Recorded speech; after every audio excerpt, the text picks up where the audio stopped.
শিৱসাগৰ জিলাৰ অন্তৰ্গত দিচাংমুখৰ অফলাত শ্ৰী শ্ৰী মহাশিৱৰাত্ৰি উৎসৱ বিগত প্ৰায় 4 বছৰৰ পৰা অনুষ্ঠিত কৰি আহিছে। উল্লেখ্য যে 2021 বৰ্ষত উক্ত অঞ্চলতে গৰাখহনীয়াৰ ফলত দুগৰাকী যুৱতীৰ অকাল মৃত্যু হৈছিল।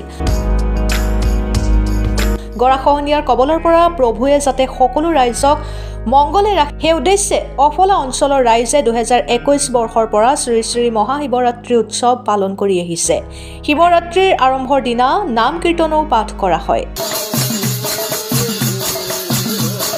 উক্ত শিৱৰাত্ৰিৰ উদযাপন সমিতিৰ হৈ সম্পাদক মোহন মিলি, সভাপতি মণিকুমাৰ মিলি, উপসভাপতি সুবন সিং গামে সকলো ৰাইজৰ পৰা আশীৰ্বাদ বিচাৰিছে যাতে অনাগত সময়ত এই শ্ৰী শ্ৰী মহাশিৱৰাত্ৰি উৎসৱ এনেদৰে পাতিব পাৰে।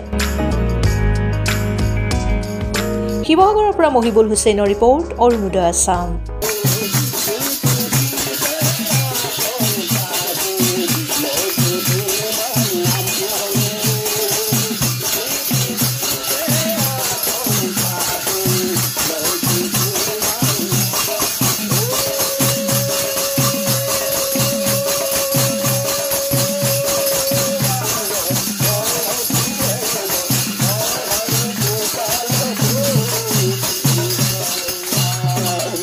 লুইতৰ পাৰত আমাৰ মিচিং জনজাতি মানে ইতিহাসৰ দিনৰ পৰা আমি বসবাস কৰি আছোঁ।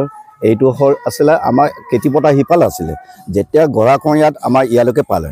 এইটো কাৰণে আমাৰ শিৱ মন্দিৰ 2021 চনৰ পৰা ইয়াত মানে জন্ম হোৱাৰ পৰা আমাৰ এই গৰাখহনীয়াটো বন্ধ হয়। বন্ধ হোৱাৰ পিছৰ পৰা আমি বছৰেকে আমি শিৱৰাত্ৰিত আমি এনেকৈ নাম কীৰ্তন কৰি আমি নানা জাতীয় মানুহ আহি ইয়াত কীৰ্তন কৰি দিয়ে। সেইকাৰণে আমি সেইটো হোৱাৰ পৰা আমাৰ জেগাডোখৰ উন্নতি হৈ গৈছে। এতিয়া আপুনি চাব পাৰে, এতিয়া মানে যিমান দ আছিলে এই দতে এতিয়া নাইকিয়া হৈ গ'ল।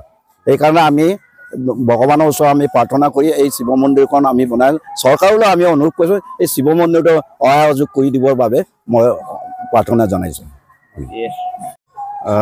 নমস্কাৰ, শিৱ মন্দিৰৰ পৰিচালনা কমিটিৰ মই ছেক্ৰেটাৰী হওঁ। এটা কথাই কওঁ, আমাৰ বিধায়ক ডাঙৰীয়ালৈ, শিৱসাগৰ বিধায়ক ডাঙৰীয়ালৈ, আমাৰ সেই মন্দিৰৰ মানে পৰিচালনাৰ ক্ষেত্ৰত মানে কিবা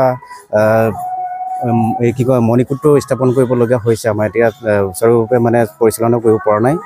এতিয়া ৱাল গাঁঠিবলগীয়া হৈছে, নদী কাষত মানে স্থাপন কৰা হৈছে। এইকাৰণে চৰকাৰৰ ফালৰ পৰা সহায় সহযোগ দিলে বেছি ভাল পাওঁ। আপোনাৰ বিশেষ শিৱ মন্দিৰটো নদীৰ কাষত কেলে নিৰ্মাণ কৰিলে? আমাৰ বিশেষকৈ ইয়াত মানে ছোৱালী দুজনী ইটো হৈছিলে। আমাৰ গাঁওখনত ছোৱালী দুজনী নদীত মানে ফুৰিবলৈ গৈছিলে, তাতে ইটো হ'ল অলিৰ সমাধি মানে কি কয় পানীত পৰি মানে ইটো হ'ল নেপালী ছোৱালী দুজনী। এইটো কাৰণে আৰু গাঁৱৰ এইটোৰ কাৰণে আৰু উন্নতিৰ কাৰণে ইয়াত মানে আমি শিৱ মন্দিৰটো স্থাপন কৰা হৈছিল। যেতিয়াৰ পৰা গৰাখহনীয়া তেতিয়াৰ পৰা নাই।